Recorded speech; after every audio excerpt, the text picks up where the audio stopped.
doit toujours louer Dieu, donner l'expression de notre corps. Parce que ce corps, c'est lui qui nous l'a donné. Amen. Et à chaque fois, nous devons lui rendre grâce. Quand il faut louer Dieu, il ne faut pas se retenir. Il faut se relâcher. Amen. Gloire au Seigneur. Alléluia. Prions le Seigneur.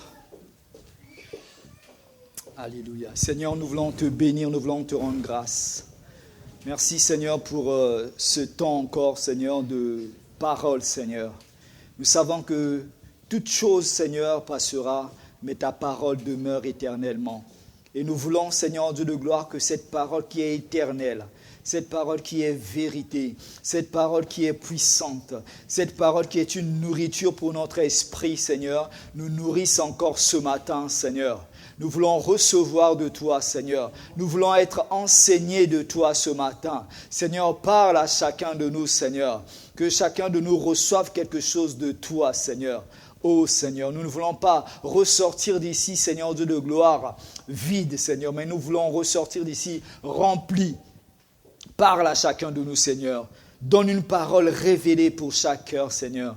Tu connais les cœurs qui sont assoiffés, les cœurs qui sont dans le besoin, Seigneur. Éloigne de nous la distraction, Seigneur.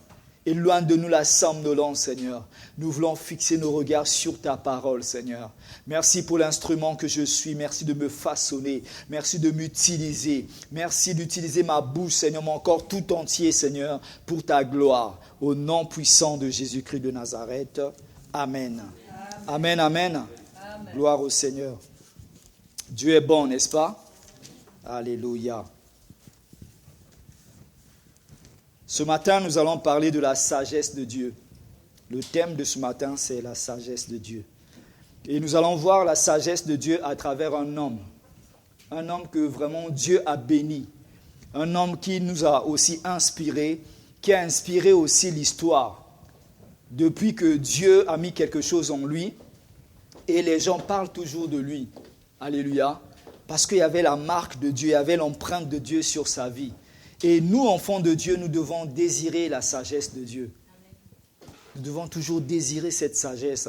Parce que la sagesse de Dieu nous donne tout, bien-aimé. Alléluia. Ça englobe beaucoup de choses. Des fois, nous demandons des détails au Seigneur. Nous désirons avoir des petites choses. Mais lorsque nous demandons la sagesse de Dieu, ça englobe beaucoup de choses. Et nous allons voir la vie de cet homme qui a demandé, qui avait l'opportunité, le libre choix de demander toutes choses à Dieu, mais il a demandé que la sagesse. Alléluia. C'est comme si on te donne un chèque, on te dit marque le montant que tu veux. Alléluia. Mais je crois que cet homme était inspiré. Il s'agit de Salomon. Alléluia. Cet homme qui était renommé, qui était connu dans le pays où il était. Et à cause de ce que Dieu avait mis en lui, même les pays aux alentours entendaient parler de lui. À cause de cette sagesse que Dieu lui avait donnée. Cet homme a écrit des livres qui sont dans la Bible aujourd'hui. C'est lui qui a écrit les Proverbes. C'est lui qui a écrit Ecclésiaste. C'est lui qui a écrit le Cantique des Cantiques. Tout cela inspiré par Dieu, à cause de la sagesse que Dieu a mis en lui. Alléluia. Et c'est un homme aussi qui savait donner. C'est un homme qui a touché le cœur de Dieu à travers sa libéralité, à travers sa générosité. Et nous, enfants de Dieu, nous devons savoir toucher le cœur de Dieu. Parce que comme nous venons de le chanter, il est notre papa. Il est notre père. Et aujourd'hui, nos enfants biologiques, quand ils connaissent notre point faible, c'est là qu'ils vont toucher notre cœur pour nous demander quelque chose. Et ils savent que s'ils touchent ce point faible, nous ne pouvons pas leur dire non. Amen. Et nous aussi, notre Dieu est un Dieu sensible. Avant, nous étions des serviteurs de Dieu. Mais aujourd'hui, nous sommes enfants de Dieu. Donc, enfants, il nous a adoptés. Alléluia. Enfants, non pas par la chair et le sang, mais par l'esprit. Donc, nous sommes enfants de Dieu. Et nous pouvons nous approcher de lui comme un père. Quand nous sommes abattus, quand nous avons des besoins. quand nous ne savons plus que faire dans la vie, quand nous sommes dans une situation où rien n'avance, pour lui dire, papa, voilà, j'ai besoin de tes conseils, j'ai besoin de ta sagesse. Salomon était jeune quand on l'a établi roi. Mais le peuple d'Israël était un peuple nombreux, était un peuple turbulent aussi, si je peux dire. Il y avait des incrédules aussi dans ce peuple. Malgré qu'ils ont vu les miracles de Dieu, malgré que Dieu les a sortis de l'Égypte vers la terre promise, ils ont vu la main de Dieu dans le désert. Et vous savez, aujourd'hui, je n'ai jamais été au désert, mais quand on voit ce qu'il y a au désert, la chaleur qu'il fait la journée et le froid qu'il fait le soir, la Bible dit que leur chaussure ne s'est même pas usée, parce que Dieu était avec eux. 40 ans dans le désert, bien-aimés. Ils avaient à manger, ils avaient à boire. Ils ont vu les miracles de Dieu. Mais malgré ça, ils étaient incrédules. Et voilà ce peuple incrédule qui, à plusieurs reprises, s'est détourné de la voie de Dieu. Salomon se retrouve à la tête de cette nation. Il dit, mais que vais-je faire? Je suis jeune, je n'ai pas d'expérience. Alléluia. On va lire cela dans la parole de Dieu. 1 Roi, chapitre 3, verset 4.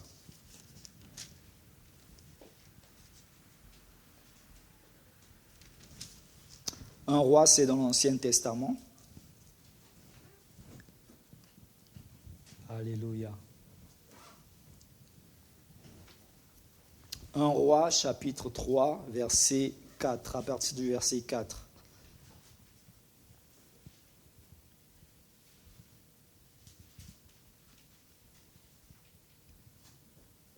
Donc il était déjà roi, il a succédé à son père David. David aussi, la Bible dit qu'il était un homme selon le cœur de Dieu. Et vous savez, David, avant de mourir, il a appelé Salomon son fils. Il lui a donné des instructions. Et parmi ces instructions, le conseil de base, c'était de ne pas s'éloigner de la parole de Dieu, de garder les commandements de Dieu. Parce que Dieu avait fait une promesse à David. Il dit, si tes enfants marchent dans mes ordonnances, dans ma parole, il y aura toujours un de tes descendants sur le trône d'Israël. Ça, c'était la promesse de Dieu. Et nous voyons, c'est pour cela qu'on appelle Jésus-Christ le rejetant de la tribu de David. Alléluia. Donc ça s'est toujours succédé. On va lire à partir du verset 4. Le roi se rendit à Gabaon pour y sacrifier. Ça, c'est le roi Salomon. Car c'était le principal des hauts lieux. Salomon offrit 1000 holocaustes sur l'autel. Alléluia. Il offrit 1000 holocaustes. Donc, imaginez, de nos jours aujourd'hui, il y en a qui ont déjà vu des vaches. Amen. Quand vous voyez des vaches, regardez un peu le poids des vaches. Regardez la taille des vaches. Alléluia. Déjà, ceux qui travaillent, ceux qui tuent des vaches, là, ça doit être du travail. Amen. Rien que tuer une vache, il faut le maîtriser, ainsi de suite, le découper. Mais là, on parle de 1000. Alléluia. Et ça représentait un travail énorme. Alléluia. Et imaginez aujourd'hui ce que ça peut rapporter à l'éleveur. On multiplie ce prix par 1000. C'est ce que Salomon a donné à Dieu. Alléluia. 1000 holocaustes. C'était considérable, bien-aimé. À Gabaon, verset 5, l'Éternel apparut en songe à Salomon pendant la nuit. Et Dieu lui dit. Donc quand il a donné à Dieu, ça a touché le cœur de Dieu. Il n'a pas dit, voilà Seigneur, je te donne pour que je reçoive en retour et que tu me parles. Non, il a donné et il est resté tranquille. Et ça a touché le cœur de Dieu. Ça a attiré l'attention de Dieu. Quand nous donnons quelque chose à Dieu, bien-aimé, quelque chose de précieux, ça touche le cœur de Dieu. Alléluia. Mais quand tu donnes quelque chose d'insignifiant, tu reçois aussi à la hauteur de ce que tu donnes. Il y a des sacrifices qu'on doit donner qui doivent nous toucher, qui doivent même dépasser ce que nous avons. Dieu nous a aimés, c'est pour cela qu'il a donné Jésus-Christ, le seul, l'unique fils qu'il avait. Alléluia. Mais aujourd'hui, le peuple de Dieu ne sait pas donner à Dieu. Non seulement l'argent, mais nous-mêmes aussi. Parce que Dieu a besoin de toi pour le servir. Dieu a besoin de toi pour toucher les âmes. Mais est-ce que tu t'offres au Seigneur? Alléluia. Il faut t'offrir à 100% bien-aimé. Donc, quand il a fait ce sacrifice au Seigneur, Dieu lui est apparu dans un songe. Et Dieu lui dit, demande ce que tu veux que je te donne. Alléluia. Chèque en blanc. Mets ce que tu veux. Alléluia. Salomon répondit, tu as traité avec une grande bienveillance ton serviteur David, mon père, parce qu'il marchait en ta présence. Amen. Bon, on va s'en passer. Il a parlé de David, il a parlé du peuple d'Israël, un peuple nombreux qui était son peuple. Mais il demande une seule chose, la sagesse. Il n'a pas demandé l'argent. Il n'a pas demandé la mort de ses ennemis. Il n'a pas demandé des biens matériels. La sagesse. Parce qu'il savait qu'à travers la sagesse, il allait tout avoir. Alléluia. Et au verset 12.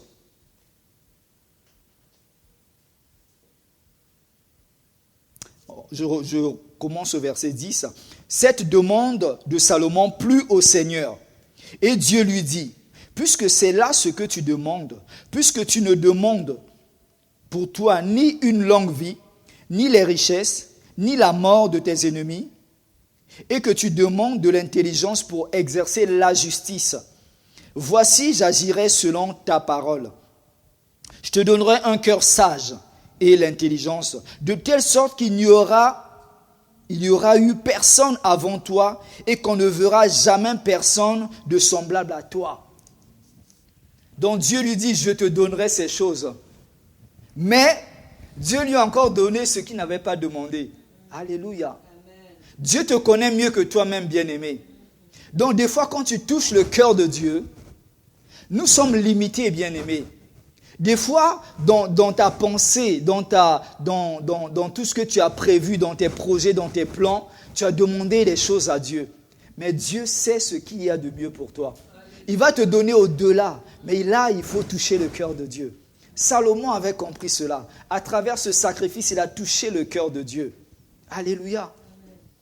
Est-ce que tu peux toucher le cœur de Dieu? Et quand il a reçu ces choses, Salomon commençait à exercer en tant que roi. La justice, les problèmes de la société, c'est lui qui gérait. Donc sa renommée commença à se répandre dans les pays aux alentours, les pays voisins. Alléluia. Au chapitre 4, à partir du verset 29.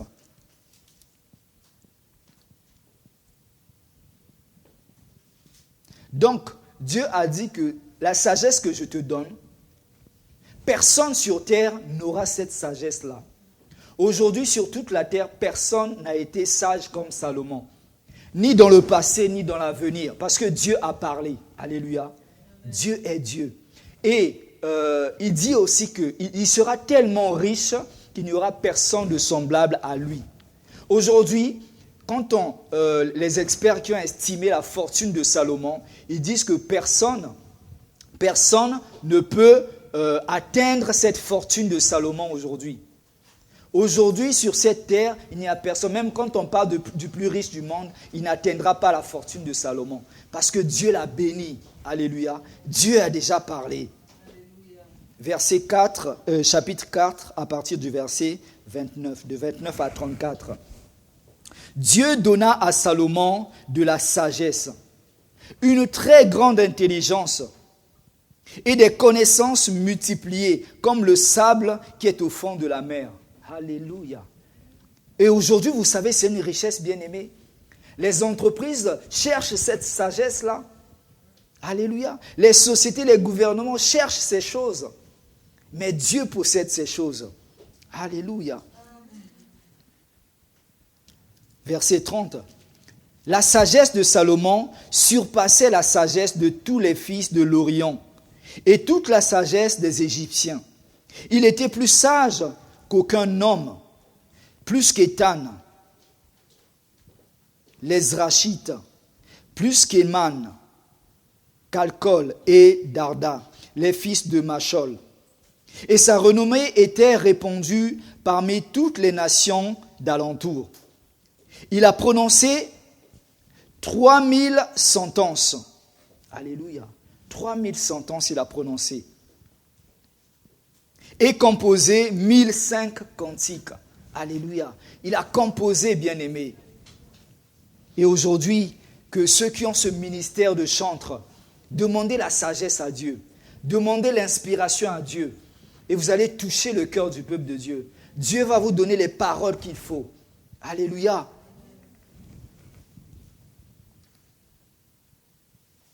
Verset 33.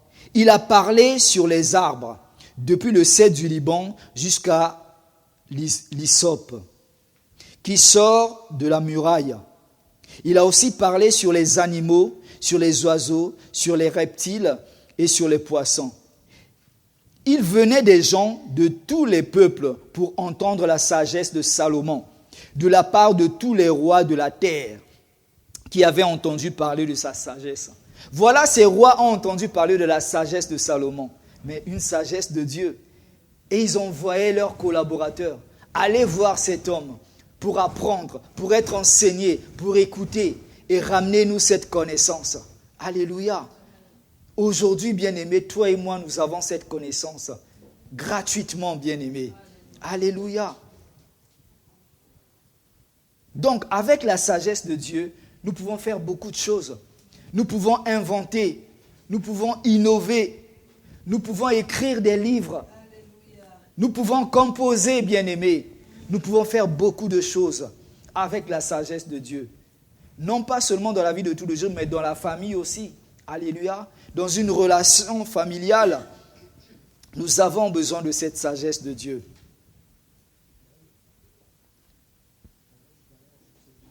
Donc, si tu as la sagesse de Dieu, même les rois vont te solliciter. Alléluia. Quand on dit Dieu a le cœur des rois dans sa main, qui sont les rois? Ce sont les autorités. Alléluia. Les autorités, les hommes influents, les hommes puissants. Mais ils vont fléchir le genou devant toi parce que Dieu est avec toi. Parce que cette sagesse-là, l'argent ne donne pas cette sagesse. Ni les études, mais c'est Dieu qui la donne. Et nous allons voir plus tard comment acquérir cette sagesse. Donc si tu as cette sagesse de Dieu, tu seras connu, bien-aimé. Et les gens viendront vers toi. Et c'est là que tu parleras de ton Dieu. Alléluia. C'est pour ça qu'aujourd'hui, il y a beaucoup de chrétiens aussi. Je veux parler par exemple de l'association des hommes d'affaires de plein évangile, la DONEP, qui regroupe des chrétiens que Dieu a bénis financièrement aussi, qui ont des entreprises, qui essaient de toucher aussi des personnes influentes dans la société. Alléluia. Parce qu'ils savent que dans une entreprise, s'ils touchent le dirigeant, ils touchent les salariés. Alléluia. Dans une nation, s'ils touchent le chef d'État, ils touchent toute la population. Donc eux, ils visent la tête. Alléluia. C'est ça, c'est avec la sagesse de Dieu bien-aimé. Donc aujourd'hui, quand nous voyons aussi ce qui se passe autour de nous, les gens cherchent la solution pour sauver la planète. Dieu nous a donné une belle planète. Amen. Il a dit à Adam et Ève, prenez soin de ce que j'ai créé. La terre était belle. Mais aujourd'hui, l'homme a détruit ce que Dieu lui a donné. Et les scientifiques disent même en peu de temps, on a consommé ce qu'on aurait dû consommer dans je ne sais pas combien d'années. Et aujourd'hui, on s'étonne, ouais, il fait chaud, il fait trop froid, ceci, cela. Mais c'est l'activité humaine. Alléluia. Et les gens cherchent des solutions pour essayer de réduire ces émissions, pour essayer de manger bio, consommer bio, réduire les effets de gaz à effet de serre. Mais la sagesse vient de Dieu. Amen. Alléluia. Quand on cherche, c'est Dieu qui va nous donner ces choses. Alléluia. Aujourd'hui, on parle d'écologie. Dieu est le premier écologiste. Alléluia. Demandons cette sagesse à Dieu. Les gouvernements vont te solliciter, bien-aimé, parce que tu auras la connaissance de Dieu. Alléluia. les politiques vont demander tes idées. Alléluia. Si tu as la sagesse de Dieu, ils prendront rendez-vous pour t'écouter. Parce que Dieu est avec toi. Alléluia. Nous allons voir l'un des sentences de cet homme face à une situation où même le peuple ne savait pas quoi faire. Où il était difficile de trouver une solution. Alléluia. 1 Roi chapitre 3. Donc on repart au chapitre 3, de 16 à 28.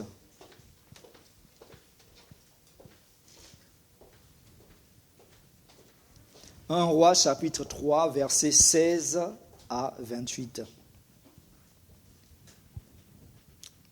Alors, 2 femmes prostituées vinrent chez le roi et se présentèrent devant lui. L'une des femmes dit, « Pardon, mon Seigneur, moi et cette femme, nous demeurions dans la même maison. Et j'ai accouché près d'elle dans la maison. 3 jours après, cette femme aussi a accouché. Nous habitions ensemble. Aucun étranger n'était avec nous dans la maison. Il n'y avait que nous 2. Le fils de cette femme est mort pendant la nuit parce qu'elle s'était couchée sur lui. Elle s'est levée au milieu de la nuit. Elle a pris mon fils à mes côtés, tandis que ta servante dormait. Et elle a couché dans son sein. Et son fils, qui était mort, elle a couché dans mon sein.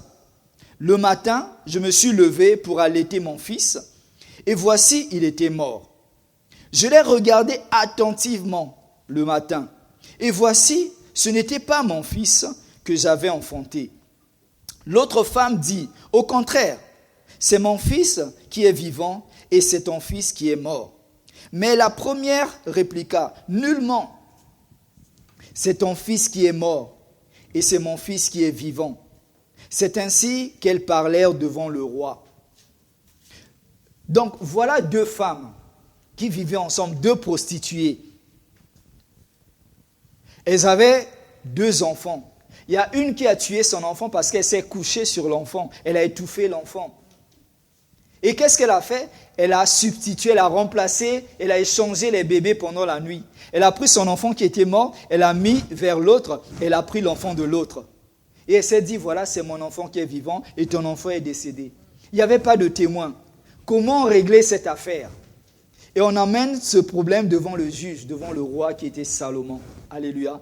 Et regardez la sagesse de Dieu. Comment la sagesse de Dieu va agir.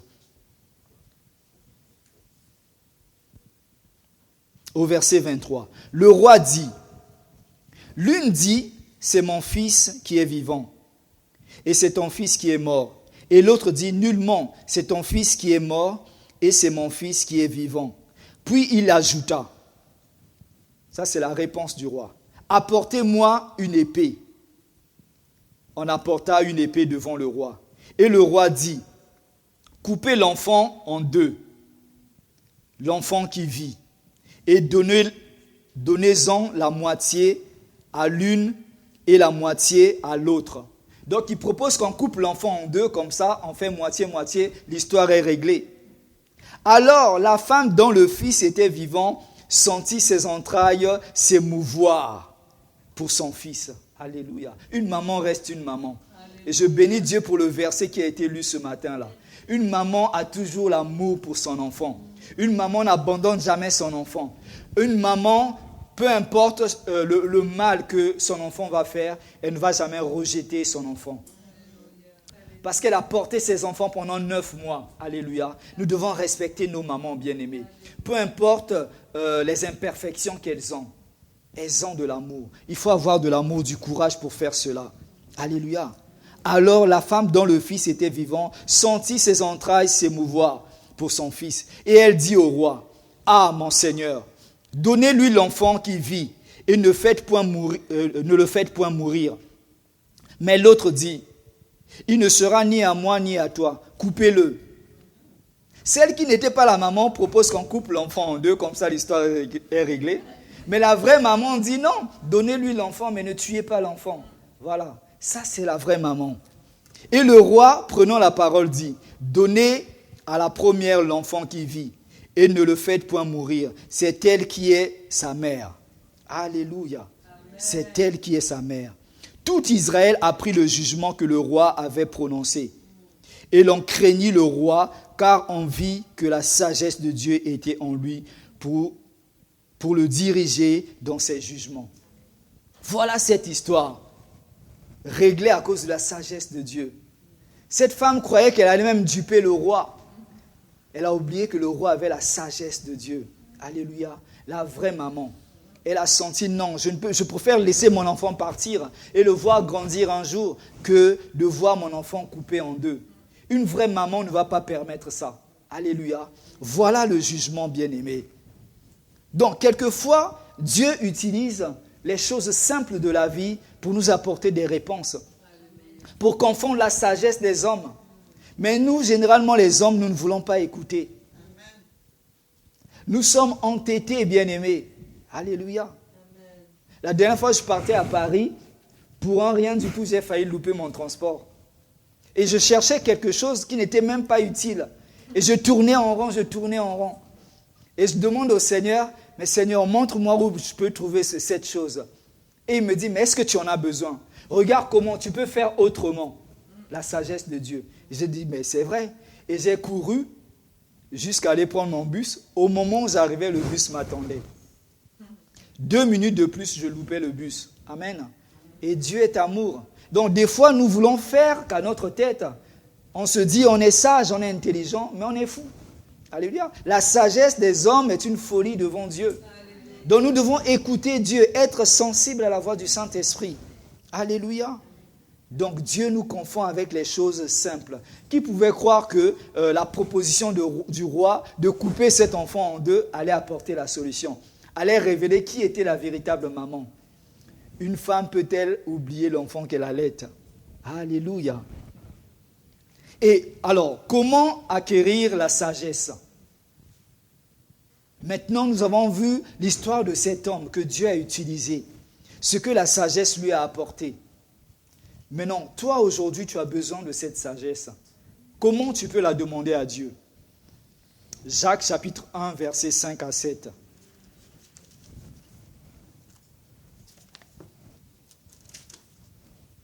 Jacques chapitre 1.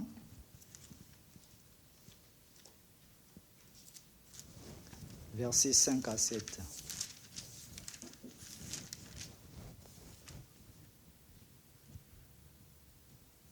Si quelqu'un d'entre vous manque de sagesse, qu'il la demande à Dieu, qui donne à tous simplement et sans reproche, et elle lui sera donnée. Alléluia. Jacques chapitre 1, versets 5 à 7. Si quelqu'un d'entre vous manque de sagesse, qu'il la demande à Dieu. Si tu as besoin de sagesse, tu n'as qu'à demander à Dieu. Qui donne à tous, sans exception.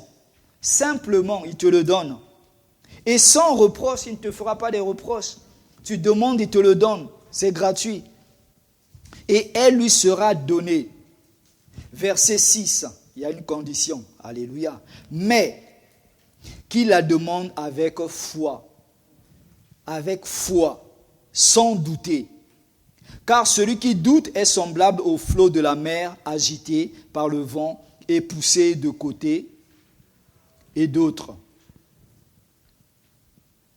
Qu'un tel homme ne s'imagine pas qu'il recevra quelque chose du Seigneur. Alléluia.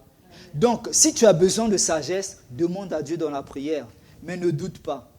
Alléluia. On te demande juste de demander avec foi et Dieu te le donnera. La sagesse va t'éviter beaucoup de choses dans la vie, bien-aimé. La sagesse va t'apporter beaucoup de choses, plus même ce que tu demandes au Seigneur. Si tu demandes d'abord en priorité la sagesse de Dieu, ça va t'ouvrir des portes et tu auras même ce que tu n'as pas demandé à Dieu, comme Salomon l'a eu. Alléluia. Donc la sagesse de Dieu est disponible gratuitement. Il faut la demander avec foi, sans douter. Et généralement, nous, êtres humains, on est orgueilleux. Parce qu'on a tendance à régler les choses par nous-mêmes. On a tendance à utiliser notre intelligence pour dire, voilà, planifier les choses. Je fais telle chose. Et ça ne marche pas, tu recommences encore. Tu changes de brouillon, tu refais encore. Et tu es là, tu tournes en rond. Rien n'avance dans ta vie. Mais prends un raccourci, c'est la sagesse de Dieu. Demande au Seigneur. Et généralement, on perd du temps dans la vie. Parce que Dieu a tracé un chemin pour nous. Dieu a des projets, a des plans pour nous. Nous voulons établir d'autres plans en parallèle au plan de Dieu. Faisons confiance au Seigneur, bien-aimé. Et beaucoup de choses vont changer dans notre vie. Dieu, généralement, il parle à ses enfants. Mais nous ne sommes pas attentifs. Nous sommes là éparpillés. Nous sommes là dans le bruit de nos problèmes, dans le bruit des médias, dans le bruit des soucis. On n'est plus concentré, bien-aimé. Moi, en premier, moi qui vous parle, des fois Dieu me parle, mais tellement je regarde autre chose. Et c'est plus tard, je me rends compte que, mais tiens, Dieu m'avait mis cette pensée à cœur. Dieu nous parle toujours, bien-aimé. Peu importe le besoin que tu as, Dieu te parle. Si tu demandes, Dieu va te parler. Mais il faut être attentif. Alléluia. Et c'est ça, bien-aimé. Donc, nous devons être humbles. Humble, c'est faire confiance au Seigneur. Il dit, malheur à celui qui se confie en l'homme.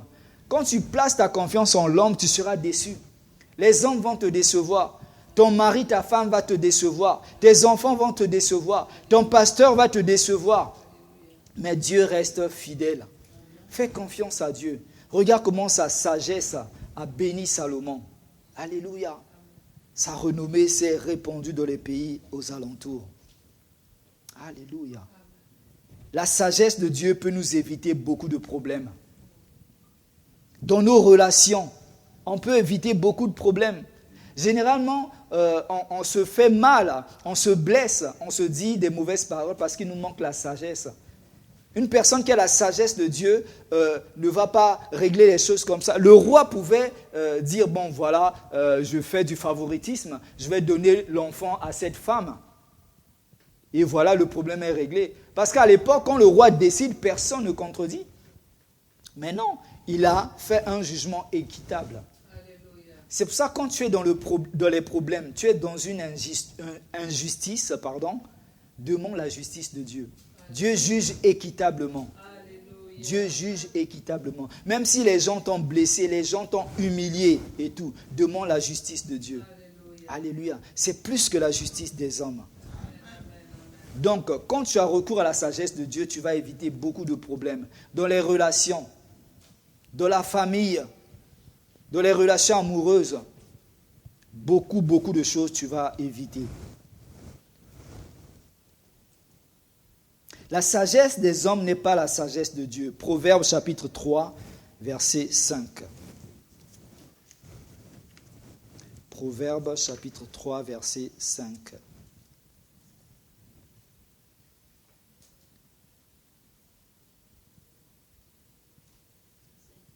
Proverbe chapitre 3, verset 5. C'est après les psaumes. Hein? Confie-toi en l'Éternel de tout ton cœur et ne t'appuie pas sur ta sagesse. Confie-toi en Dieu, fais-lui confiance, présente tes besoins à lui. Ne t'appuie pas sur ta sagesse. Tu crois que tu es sage? Tu crois que tu es intelligent? Non. Alléluia. Amen. Confie tes besoins à Dieu et tu verras le changement. Tu verras que les choses vont se régler de façon... Et des fois, Dieu, quand il nous donne une réponse, on se dit, mais pourquoi je n'ai pas pensé à ça? Alléluia. Ça nous arrive souvent. Je dis, mais la solution était tellement simple. Nous voulons tellement compliquer les choses, nous les êtres humains. Alléluia. Quand on dit aux gens que voilà, l'église est ouverte, venez, on va prier pour votre guérison, elle est gratuite. Et on leur dit, il y a un autre marabout qui est à côté, il faut payer 1 000 € pour être guéri.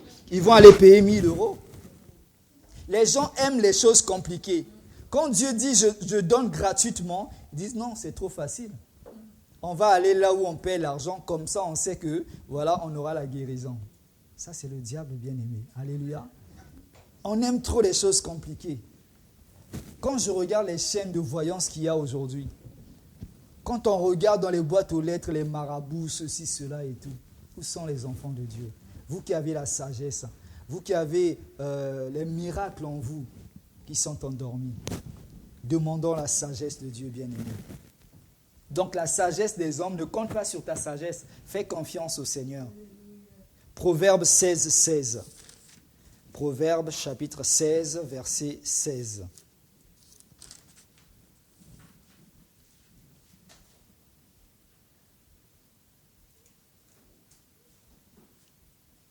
Combien acquérir la sagesse vaut mieux que l'or? Combien acquérir la sagesse vaut mieux que l'or? Combien acquérir l'intelligence est préférable à l'argent? Alléluia. L'or et l'argent. L'or et l'argent ne peuvent pas donner la sagesse. Mais la sagesse peut donner l'or et l'argent. Nous l'avons vu avec Salomon. Alléluia. La sagesse. Aujourd'hui, il y a des hommes riches qui souffrent de cancer. Mais leur argent ne peut pas acheter la santé. Alléluia. Mais s'ils avaient la sagesse de Dieu, ils allaient éviter ces choses. Généralement, la sagesse de Dieu, qu'est-ce qu'elle nous dit? C'est sa parole aussi. C'est sa parole. Elle nous dit, fais pas telle chose. Choisis la vie pour ne pas mourir. Donc nous devons faire attention à nos choix aussi. Donc ces personnes ne peuvent pas acheter la santé avec leur argent. Mais quand on a sagesse, on peut acheter tout. On peut tout avoir. Alléluia. Parce que Dieu lui-même est sagesse. Alléluia. Donc l'or et l'argent ne peuvent pas donner la sagesse. Mais la sagesse de Dieu peut tout donner. Alléluia. Proverbe 24, 3.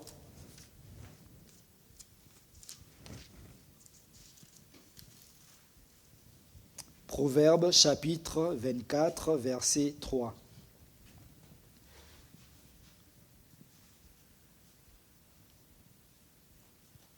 C'est par la sagesse qu'une maison s'élève et par l'intelligence qu'elle s'affermit. C'est par la sagesse qu'une maison s'élève et par l'intelligence qu'elle s'affermit.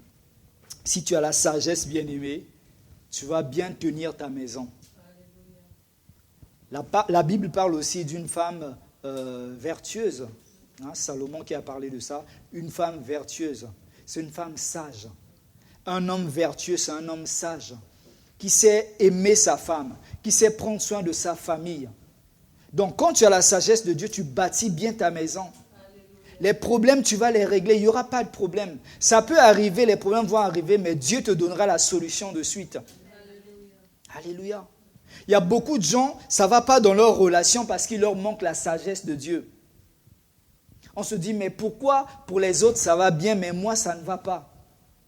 C'est comme si, je suis maudit, j'ai la malédiction. Non, il te manque la sagesse de Dieu pour régler les problèmes, pour être en phase avec l'autre personne. Tu as besoin de la sagesse de Dieu. Et moi, un jour, je me retrouvais devant une situation où je n'avais pas d'issue. Vous savez, quand tu as un problème avec une personne, quand la personne t'ouvre son cœur, là, tu peux te dire, bon, voilà, le problème, il est là. Comment faire pour régler ce problème? Mais quand la personne ne parle pas, on ne peut pas lire dans la tête de la personne. On ne peut pas savoir. Mais Dieu m'a permis, Dieu qui lit dans nos pensées, Dieu qui nous connaît mieux que nous-mêmes, m'a révélé ce qu'il fallait faire. Et j'ai appliqué la sagesse de Dieu et ça a résolu le problème. Amen. Donc si tu es dans une relation où rien n'avance, où tu vois qu'il n'y a que des difficultés, des problèmes, demande la sagesse à Dieu. Alléluia. Demande la sagesse à Dieu et tu vas sortir de cette situation. La sagesse de Dieu apporte l'humilité. Ce n'est pas parce que tu as la sagesse de Dieu que tu deviens orgueilleux, que tu vois les autres inférieurs à toi. Non, ce n'est pas ça, bien-aimé. Au contraire, tu enseignes aux autres. Parce que notre vie est un témoignage. Notre vie est un livre ouvert. Quand tu as la sagesse de Dieu, les gens vont désirer être amis avec toi pour apprendre les choses de Dieu. Les gens viendront vers toi. Ce n'est pas à toi d'aller vers les gens, mais ils viendront vers toi. Demandons la sagesse de Dieu, bien-aimé. Pour bien bâtir sa maison, nous avons besoin de la sagesse de Dieu. Pour bien travailler à l'école, nous avons besoin de la sagesse de Dieu. Pour bien élever nos enfants, nous avons besoin de la sagesse de Dieu. Pour bien travailler dans la maison de Dieu, nous avons besoin de la sagesse de Dieu. Pour mener une vie prospère, victorieuse, nous avons besoin de la sagesse de Dieu. Et je prie que la sagesse de Dieu brûle dans votre cœur, que vous la demandez avec simplicité, sans douter. Amen. Que le nom du Seigneur soit béni. Amen. Alléluia. Prions le Seigneur. Alléluia. Merci Seigneur. Oh Seigneur, tu es bon Seigneur. Ta sagesse est grande, ta sagesse est pure Seigneur. Nous voulons Seigneur te remercier pour Seigneur cette parole Seigneur Dieu de gloire que tu nous as donnée ce matin Seigneur. Alléluia.